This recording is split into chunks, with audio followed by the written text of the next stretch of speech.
সিরাজগঞ্জ জেলার উল্লাপাড়া উপজেলার অন্তর্গত সলপ রেলওয়ে স্টেশন। বাংলাদেশের ঐতিহ্যবাহী ঘোলের জন্য এই জায়গাটি খুবই বিখ্যাত। বাংলাদেশের যতগুলো দৈনিক পত্রিকা আছে মোটামুটি সবগুলো পত্রিকাতেই এই ঘোল নিয়ে একাধিকবার নিউজ করা হয়েছিল। তো আমরা হঠাৎ করে ডিসাইড করলাম যে সলপের ঘোল খেতে যাব। যে কথা সেই কাজ, আমি, আমার এক বিআই এবং আমার এক ভাই তাকে নিয়ে রওনা দিলাম সলপের রেলওয়ে স্টেশনের দিকে।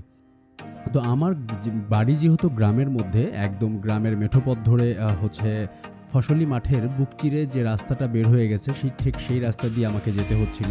তো যে কথা সেই কাজ, আমরা তিনজন মিলে রওনা দিলাম আমাদের বাড়ি থেকে সলপ রেলওয়ে স্টেশন, যেটা মোটামুটি 20 কিলোমিটার মতো দূরে। তো যেতে যেতে আসলে অনেক কথাই হচ্ছিল।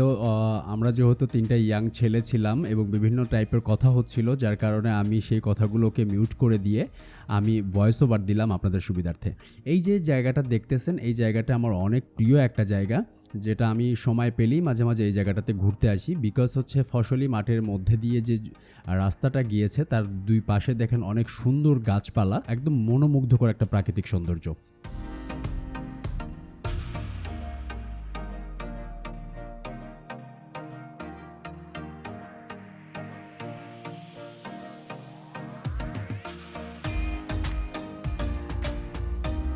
তো যেতে যেতে আসলে বেশ কিছু জিনিসের অভিজ্ঞতা হলো আমার। তার মধ্যে একটা ছিল নৌকায় খেয়া পার, যেটা একটু পরেই দেখবেন। বাংলাদেশের সলপের ঘোলের যে কথাটা বলতেছিলাম, যেটা আসলে কোটি টাকার বাণিজ্য বলা হয়। প্রথম আলো, ডেইলি স্টার সহ যতগুলো ভালো ভালো পত্রিকা আছে, দৈনিক পত্রিকা এবং টিভি চ্যানেল, সবগুলোতেই যদি সলপের ঘোল দিয়ে গুগল সার্চ করেন, দেখবেন যে আপনারা পেয়ে যাবেন, সলপের ঘোলের ব্যাপারে জানতে পারবেন।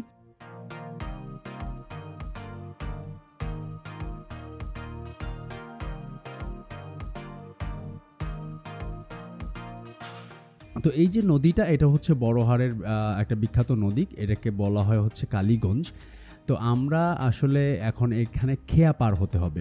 তো মজার ব্যাপার this is the first time of my life যে আমি কখনো আমার বাইককে নিয়ে কখনো খেয়া পার হয়নি। এই রাস্তাটা দেখে আমার মোটামুটি কলিজা শুকিয়ে গেছিলো যে আল্লাহ, আমি নামবো কেমনে। নামতে গিয়ে যদি একটু এদিক সেদিক হয় তাহলে একদম সরাসরি নদীর মাঝখানে চলে যেতে হবে আমাকে বাইক নিয়ে। তো যাই হোক, আলহামদুলিল্লাহ কোনো সমস্যা হয় নাই, ঠিকঠাক মতোই খেয়ার নৌকাতে উঠতে পেরেছিলাম এবং ঠিকঠাকভাবে খেয়ার নৌকা পার হয়ে আমরা সে জায়গাতে যেতেও পেরেছিলাম, আলহামদুলিল্লাহ।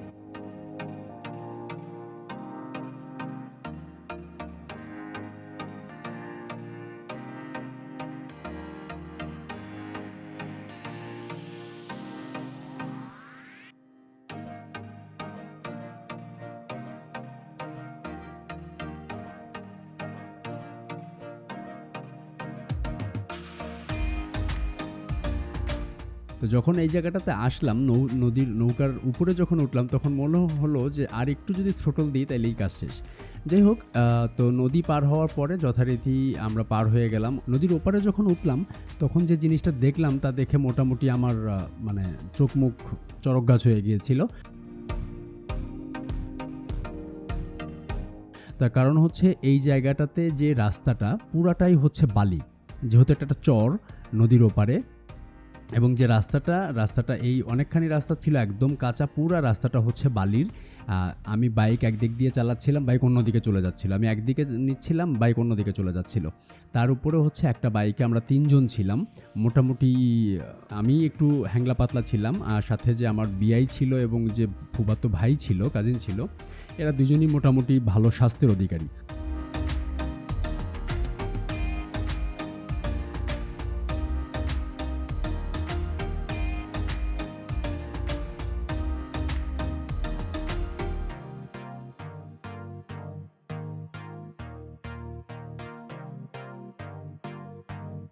তো যাই হোক, খুবই আস্তে ধীরে যাচ্ছিলাম। যেতে যেতে সামনে যে রাস্তাটা দেখলাম, তাতে মনে হচ্ছিল যে আমি কোথায় জানি চলে আসছি। আমার ফুফাতো ভাই বারে বারে বলতেছিল যে রাস্তাটা ভালো, এদিক দিয়েই চলো।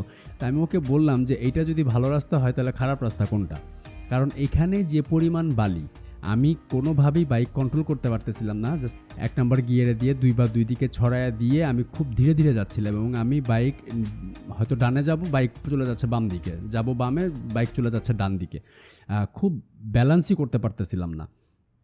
যদিও হর্নেটের চাকা অনেক মোটা, বাট তারপরেও গ্রিপটাও অনেক ভালো, বাট তারপরেও আসলে বালির মধ্যে এই জিনিসগুলোকে কন্ট্রোল করা খুবই ডিফিকাল্ট আর কি।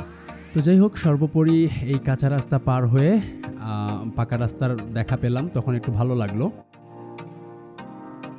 এই রাস্তাগুলো আসলে অনেক সুন্দর, এই রাস্তা দিয়ে আপনি বাইক চালান আর বাইসাইকেল চালান আর রিক্সায় উঠে ঘোরেন বা বিকেলবেলা যদি আপনি হাঁটেন, আপনার অসাধারণ ভালো লাগবে, অনেক ভালো লাগা কাজ করবে, কারণ রাস্তাগুলোর দুই পাশ দিয়ে গাছ, যার কারণে সঙ্গত কারণে অনেক ভালো ছায়া থাকে এবং অনেক ভালো বাতাস থাকে।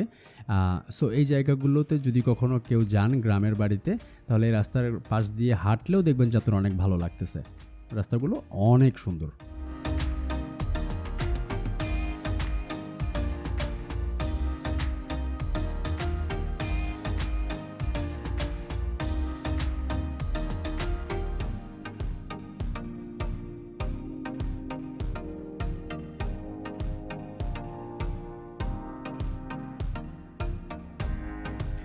তো ফাইনালি আমরা সলপে রেলওয়ে স্টেশনের কাছাকাছি চলে আসছি। এটাই হচ্ছে সেই রেলওয়ে, সামনেই আমাদের স্টেশন। সামনের যে সিএনজিওয়ালা ভাই যাচ্ছে, উনি আমাদের রীতিমতো ধুলা খাওয়াইতে যাচ্ছিল, কারণ হচ্ছে পুরা তো বালি আর হচ্ছে ধুলাবালি, আর উনিও যাচ্ছিল মোটামুটি ফোর্সে, যার কারণে পুরা ধুলা টুলাগুলো একদম আমাদের পুরা শরীর মুখ টুক দিয়ে পুরা অবস্থা ভয়ানক খারাপ ছিল। এই যে দেখতে পারতেছেন যাত্রী ছাউনিটা, এটাই হচ্ছে সলপ রেলওয়ে স্টেশনের যাত্রী ছাউনি। আমরা অলরেডি চলে আসছি আমাদের সেই কাঙ্ক্ষিত গন্তব্যস্থলে। এই হচ্ছে সলপ রেলওয়ে স্টেশন। এই যে সামনে যে দোকানগুলো দেখতেছেন, এগুলোই হচ্ছে সেই দোকান, বিখ্যাত দোকানগুলো। এটা হচ্ছে সলপ রেলওয়ে স্টেশন। আমি যদি একটু এদিকে ঘুরাই, তাহলে এদিকেই দেখতে পারবেন হচ্ছে আপনার সলপের দইঘর, মোহাম্মদ আব্দুল খালেক খান। এটাই হচ্ছে সবচেয়ে বড়, আর এইটা হচ্ছে আমার বিআই। তো চলুন ওনার একটা সাক্ষাৎকার নিই। ভাই, আপনি কি ঘোল কিনতে আসছেন? গোল কিনতে আসছি। কিনছেন গোল? গোল কিনছে, পাঠা কিনছে, সব কিনেছে। অনেক যুদ্ধ করে কিনতে হয়েছে। ফাইনালি ওনার জন্য এখানে আসা, হুট করে আমাকে কাকফাটা দুপুরে বলতেছে যে ভাই চলেন ঘোল খাইতে যাব। তো পরে চলে আসলাম আর কি সেই ঘোলের জন্য।